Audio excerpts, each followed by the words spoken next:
الحمد لله والصلاة والسلام على رسول الله. عباد الله، إن أصدق الحديث كتاب الله، وخير الهدي هدى محمد صلى الله عليه وسلم، وشر الأمور محدثاتها، وكل محدثة بدعة، وكل بدعة ضلالة، وكل ضلالة في النار. abebitibwa basaze bannange, obulungamu businga okuba obulungi nga bwa mulembe, nga tebudiba, nga bwa bbeeyi olwaleero n'enkya, bwe bulungamu bwa Nabbi Muhammad. Ensomesa esinga okuba ennungi eneewonya omuntu emitawaana kuno ku nsi ne mu kabbuli ne ku akhera nga tuzuukidde, kwekwata ku njigiriza ya Nabbi Muhammad sallallahu alaihi wasallam. wa sharra al-umuri muhdathatuha, ebikolwa ebyasinze okuba ebibi mu maaso ga Allah, muhdathatuha ze bid'aati, ezo bid'aati ebintu ebizuule mu busiraamu. wa kulla muhdathatin bid'a, buli kizuule kyonna mu ddiini eno eba bid'a. buli kiteekwa mu busiraamu tekyalimu kyekivumirirwa n'erinnya yebbi eriyitibwa bid'a. wa kulla bid'atin dalaala, wa kulla bid'atin dalaala. oli omubaka bwe yatusomesa sallallahu alaihi wasallam, hadithi mpanvuko eri Muslim, mbaka atugamba nti wa kulla bid'a, buli ekiteekebwa mu busiraamu nga tekyalimu dalaala, bwekyekwatako oba obuze. wa kulla dalaala, ate kasita obula finnar, finnaari ng'ejja n'ogyerabira. hadithun rawahu Muslim. ebigambo ebyo kyenkakasa wali obiwuliddeko era obiwulira nnyo, wabula ka chance akobikuvuunulira byo bitegeeza ki? oyinza okuba wadde tokafunangako.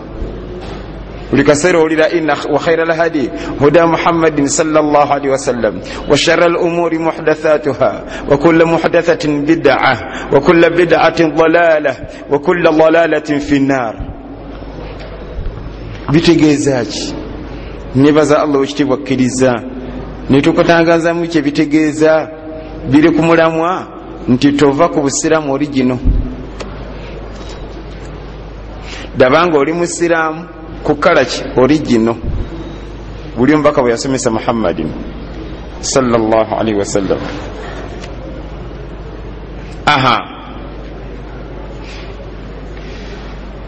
Allah bwakusaasira niweekwata ku busiraamu origino, ku busiraamu origino, nova ku dupe ebimu ku bitendo byotendebwa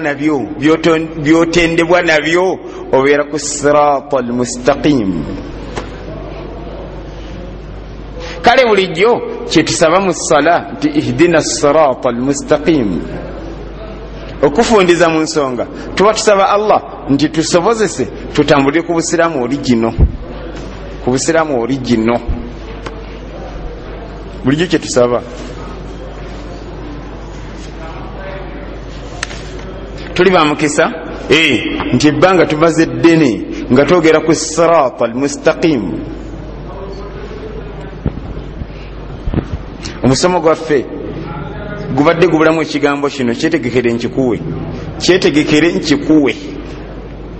nsaba Allah akkirize tukitegere nga tonnafa nti kyebayita sirata al-mustaqim kigazi. Allah ayagala okirabako mu njogerayo, nga bw'oba oyogerera ku sirata al-mustaqim.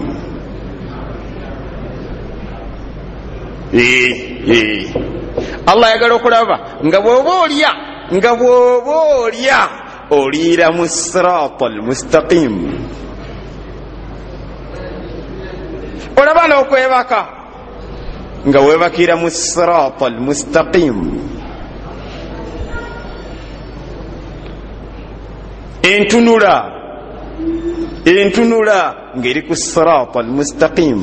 Kigazi kino nooza bizinesi zokola, bizinesi zo ziri ku sirata almustaqim.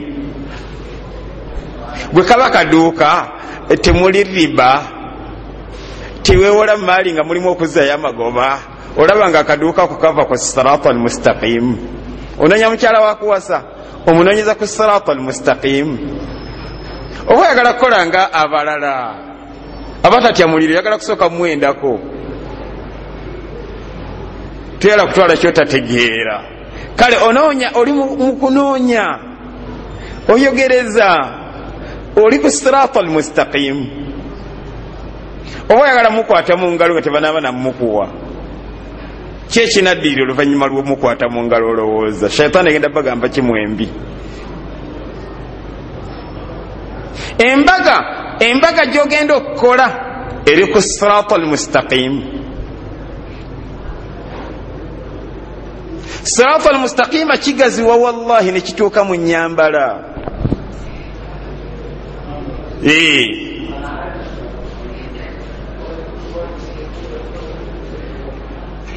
Musaze munnange, nkwegayiridde tulekeraawo okweraliikirira ebitakola makulu. Ndifa misana oba kiro, ndifiira mu nnyanja oba eriba accident ya mmotoka oba kaliba kapikipiki, ne tweraliikirira ago negakumalako n'emirembe, ndifa bulwadde ki? Tutandika okweraliikirira ebikola amakulu nga ki? Bwe nfiira wano, ddala ndi ku sirata almustaqim.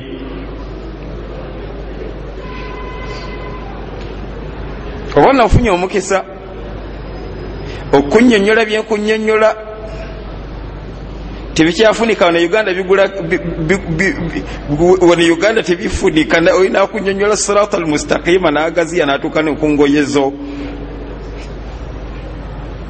Ninga ate bwino kyalaga nga sirata almustaqim. Ndayira Allah yantonda wallahi sirata almustaqim. Allah yagala gira mu ngoyezo yambala, ng'engoye zo ziri ku sirata almustaqim, nga ziri ku mustawa.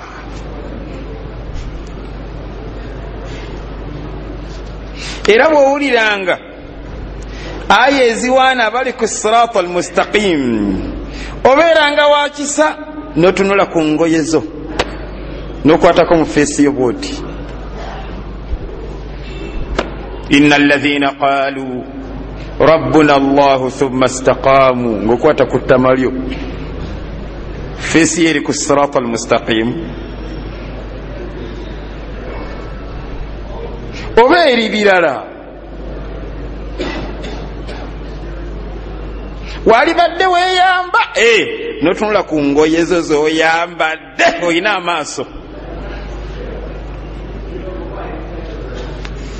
ne weepuluvinga wekka, kubanga Umar ibn Khattab yatugamba nti hasibu anfusakum qabla an tuhasabu. Walibadde weepuluvinga wekka kudiru ki? N'olaba ekitali ku sirata almustaqim, nga tonnafa n'okiteeka ku sirata almustaqim, kubanga obubongo Allah yabukuwa, kirinako obusobozi. Ogeza okutula mu dduuka lyo ng'ate mulimu vodika, otunda omwenge, ate oyagala ofenga oli ku sirata almustaqim, ate bwina alaga nti kyebaita sirata almustaqim kiringiriza mpaka mu dduuka.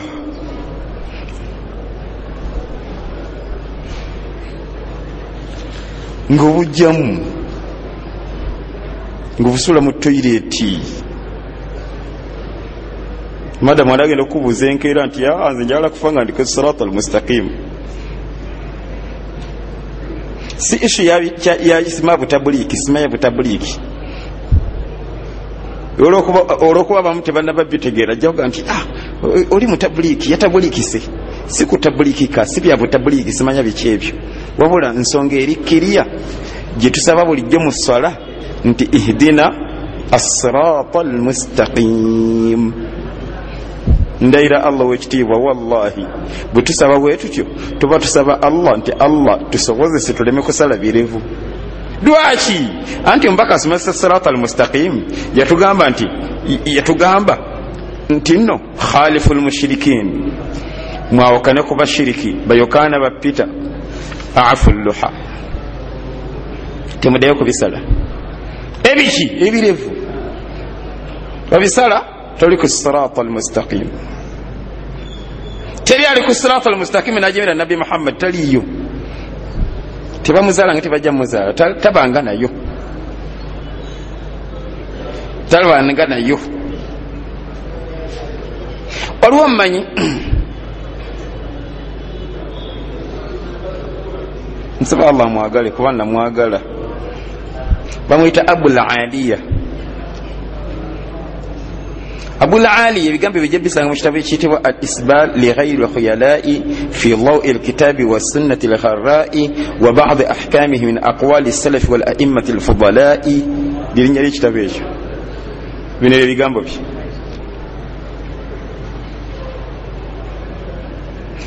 Yagamba ta'allamu al-islaama, mweyigiriza obusiraamu.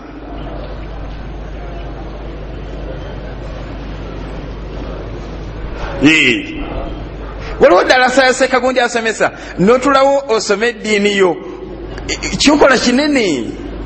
Abul Aliya ekitukubiriza natuga nti fa iza ta'allamtumuuhu, bw'oyiganga ensonga yonna mu busiraamu fala targhabu anhu, ne bakuwa $1 billion ensonga yo tegivangako. Amakulu olunaku duwayiga nti omusiraamu tasoma mawuledi ne bakusubiza obwa mufuti ne bagagwa ekikulamu kiri eki seka wasoma nesembera keno gye tuli bategeeza ki mawuledi. Fa idha ta'allamtumuhu, bw'oyiga nga obusiraamu kye busomesa fala targhabu anhu, nyweza tokita.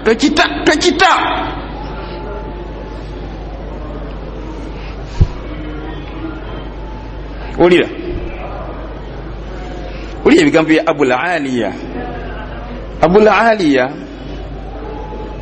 yatuuka otugamba ebigambo bino, yaga nti wa alaikum bisirati almustaqim,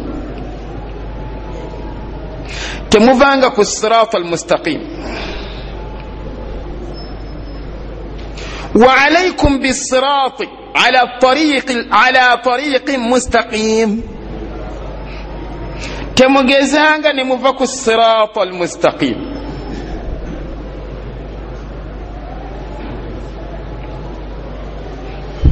Olira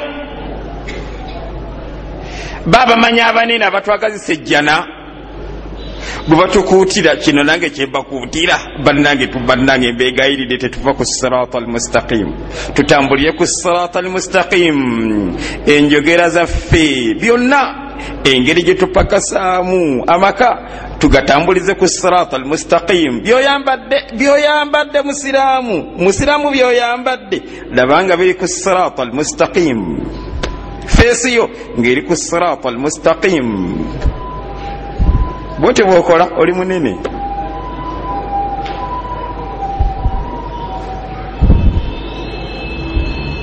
Kale barakallahu fiikum.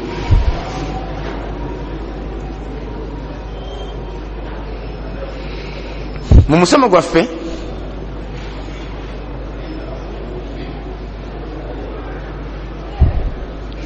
hadithi eno nkulu nnyo. Waliwo hadithi nga akharajahu Imamu Ahmad wa sahahu Ahmad Shakir. Mu hadithi eyo omunene waffe yatusomesa atya? Yatugamba kale olw'obukulu bw'ensonga yatandika na kulayira.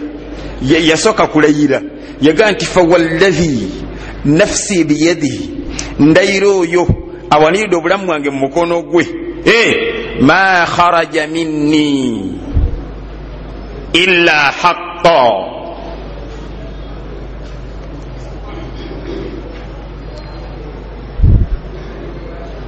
teri kye nali nsomesezza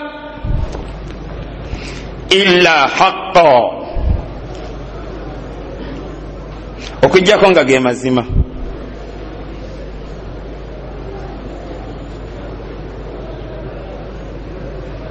Singa bakubuuza ani yasomesa obutasala birevu Nabi Muhammad, nekitegeeza ki? Ago ge mazima.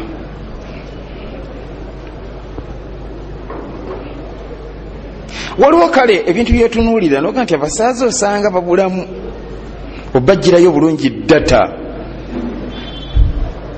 netulekerawo biyitanga kungulu mubeere b'amazima. Bwinaalaga nti okubeera ow'amazima ekimu ku by'olina okukola toddayo okusala ebirevu. Nekitera ne suratul asri etugaana okusala ebirevu. Allah ffe yatugamba nti wal asr, ndayidde omulembe, innal insana lafi khusr, abantu bonna bali mu kufaafaaganirwa, illa alladhina amanu, okujjako Allah baaliwo, okujjako Allah gwaliwo ebitendo bina, illa alladhina amanu wa amilu salihat watawasaw bilhaqq. Awo oba bikubuzaabuza musiraamu, omubaka atugambye nti kyensomesa ge mazima, ate Allah atwagala ku mazima. Amazima nga ki? Ng'obutasala birevu. Ma kharaja minni illa haqqa, eyo hadith. Byensomesa gye bayita haqqu. Amakulu buli wobanga oyagala haqqu, olina oba olinga abuuza nti omubaka yasomesa atya ku kino.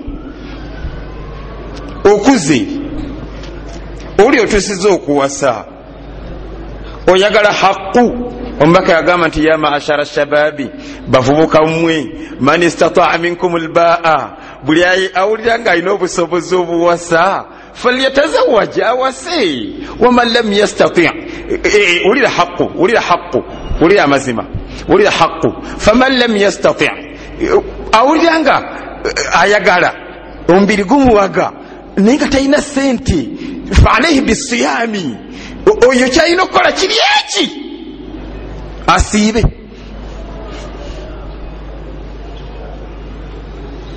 Fa innahu lahu wija, okusiiba kuno kujja mumalako ebbugumu.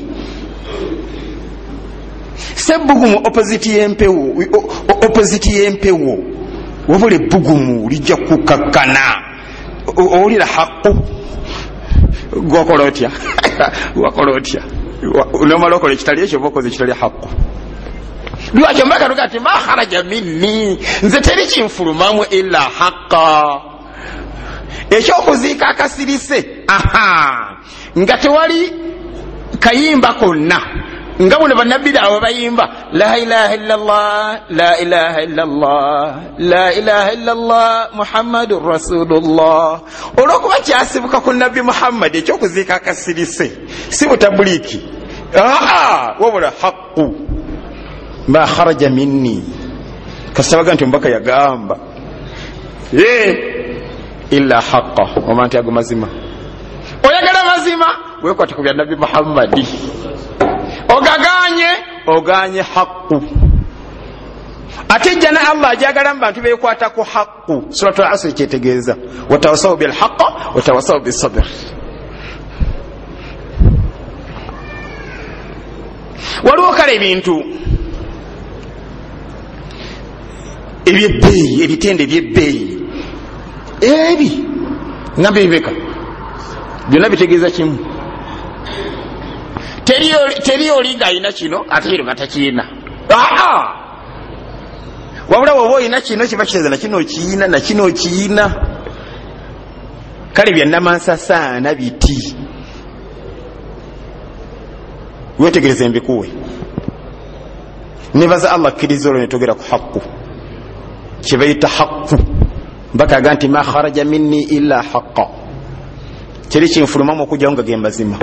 Okiganye oganye haqqu. Nekitegeeza ki? Nti abasiraamu bakyakweyesa engoye zaabwe, ng'ate omubaka yatugaana okukweyesa. Ekizibu kye bayina sigamba nti si batabuliki, ekizibu kye bayina tebali ku haqqu.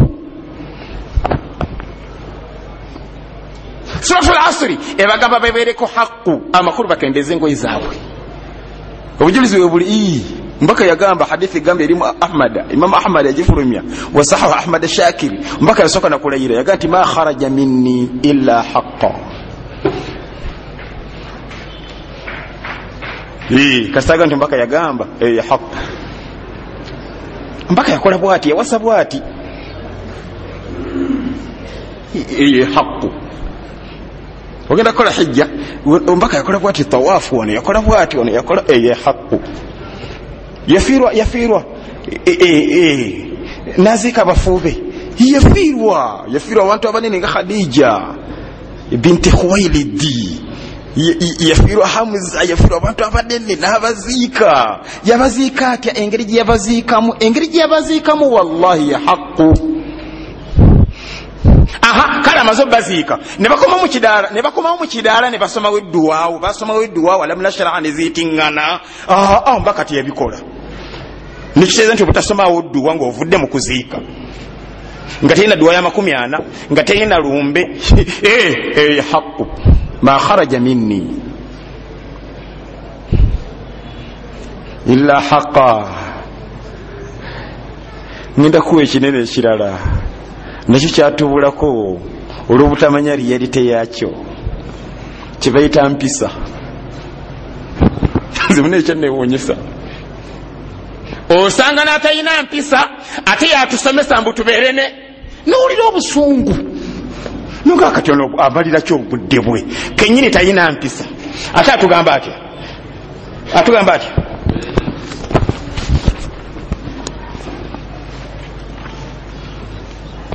guno mulembe gwa bwino. Bw'oboga nti olina empisa leeta bwino, nze ngenda kulaga bwino nga tolina mpisa. Wallahi ndayira Allah kasita ojemera Nabi Muhammad batoyina solina era toddayo tusomesa empisa. Fakhidu shay la ya'ti, atayina kintu nakigaba. Nze sina sente za dola nyizo kusadaka dola katoyina mpisa yakala tatu tutendeka mpisa.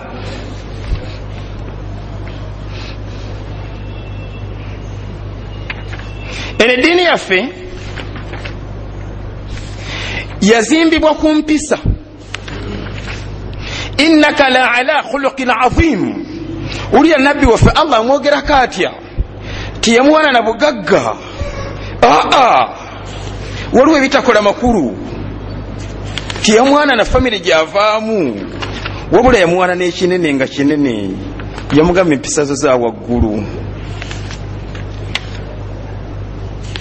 Kati mu hadisi emu gyenkunonya wano nkulage weesibuka, gyenkunoyeza wano nkulage weesibuka, owekitiibwa yatugamba nti innama bu'ithtu, nze ekyandeeta najja ku mission egi li utammima makarima al akhlaq, najja kubasomesa mpisa. Nekitegeeza ki nti nabbi waffe owekitiibwa olunaku lwe yatusomesa nti tuliise ddyo yali atusomesa kyekyo, ezo mpisa. Olisa kono wallahi toyina mpisa, ndayira Allah. Ekizibu kyo si kuba ntoli mutabuliki, olisa kono olwokuba wasoma nnyo wangala n'abayivu seba mawuma wagenda okulaba nga wuma bazikwasa kono. Kati naawe olisa kono olwokuba oli MP, oli minisita. Ekizibu kyolina si kuba ntoli mutabuliki, toyina mpisa. Yombaka yatugamba najja kusomesa mpisa. Era olunaku mbaka lwe yatusomesa, dumu nabbi waffe yatusomesa bw'ati sallallahu alaihi wasallam, yatugamba almuslimu akhul muslim, omusiraamu aba muganda wa musiraamu munne.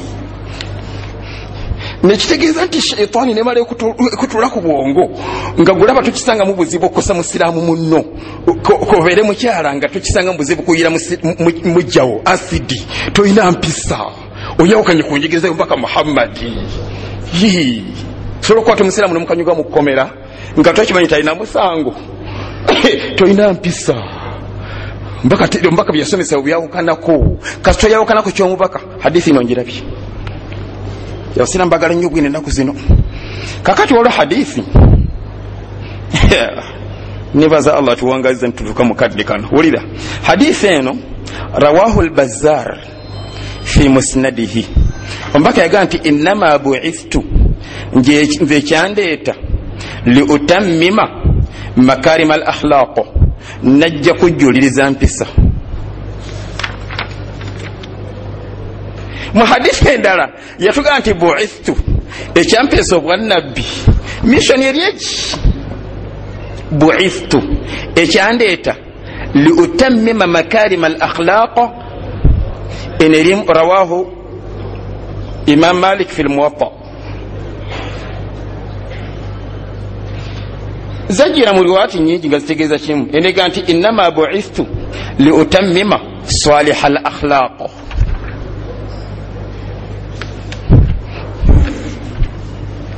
empisa kikubirizibwa buli wamu bw'olina olingizaako mu makereziya kikyonowulirayo ojja kuwulira omupasita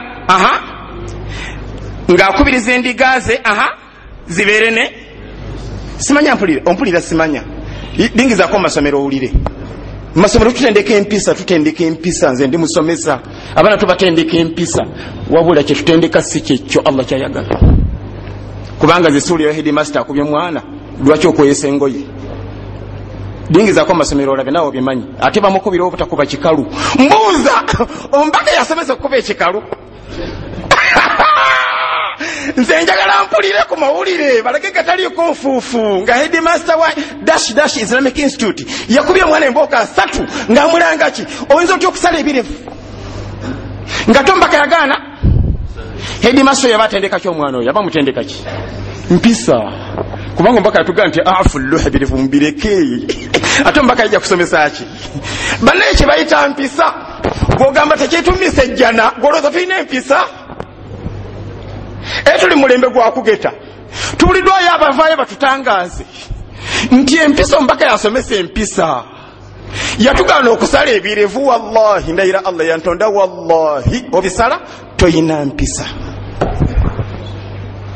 era kyova olaba kino ekituuti kibeerako bantu ba mpisa basobole otutendeka empisa nsaasira omuzikiti gwonna nga seeka abaganya n'aveeri olw'okuba asomera gindi ate nga talina mpisa ne mumuwa akazindala asomesa abasiraamu muboonoonye kubanga bajja mukoppako ebintu ebitakwatagana na mpisa kye bayita mpisa omubaka yakisomesa yatusomesa ebigambo by'owulidde nga bitegeeza nti buli kiyasomesa mpisa muliise ddyo ezo ze mpisa mukendeeza ku ngoye zammwe njozayo z'abasiraamu ng'engoye zaabwe ensiraamu bannange muli bampisa mwagondera ebigambo by'omubaka Muhammadi nkubagiza abasaaze bonna mu nsi yonna ng'engoye zaabwe zikoya ng'ez'abakazi lwaki mbakubagiza tebalina mpisa bajeemera omubaka Muhammadi empisa gondera nabbi Muhammad noyayampakanya nga jja na bujulizi nyinza obutafuna paka lwendifa ojja bulya mu studio kuba ku TV oba nga babiwakanya naye aleeta hadith nze nkola za hadith esukka mu 3 nga ziraga nti ombaka bye yali asomesa ze siwulira tukyuseemu tutendeke empisa mu masomero headmaster agalamiza omwana mu kuba emboko lwaki okweyesa engoye ez'empisa era kyova olaba bannange barakallahu fiikum nsaba Allah atufule bamukisa naye tuba tubadde nsaba Allah atulungamye ate nga atulungamye alungumizeko bangi ku mikono gyaffe olaba ne kino kyasaasaana ne kino kyasaasaana ekifu bwebisomesa boti ng'omubaka bwe yabisomesa abakyamu bakuwerekerezako ebigambo bino abo extremist baina khuluwu kale baina hamasa babuguma bamutashaddidu bazitoye eddiini eno era bwino bamusoma ombaka yagamba nti la yushadda hadha ddiinu illa ghalaba tejja kukalubiriza ddiini eno kujjako ejja muwangula kasita obiwulire oli munnayuganda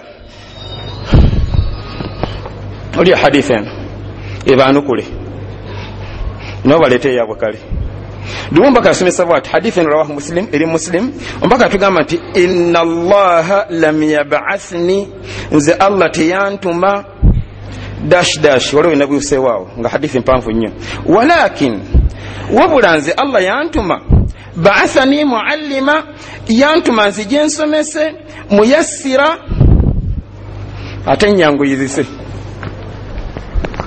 nekitegeeza nti entegera yaffe yagenda neyesulika netulowooza nti okuleka ebirevu okuzitoyereza era bw'osomesa abantu ebirevu baleme bisala oba bazitoyereza eddiini naye mbaka yalaga nti yatuma yajja to simplify okusala ebirevu kwekalubiriza wawula bireka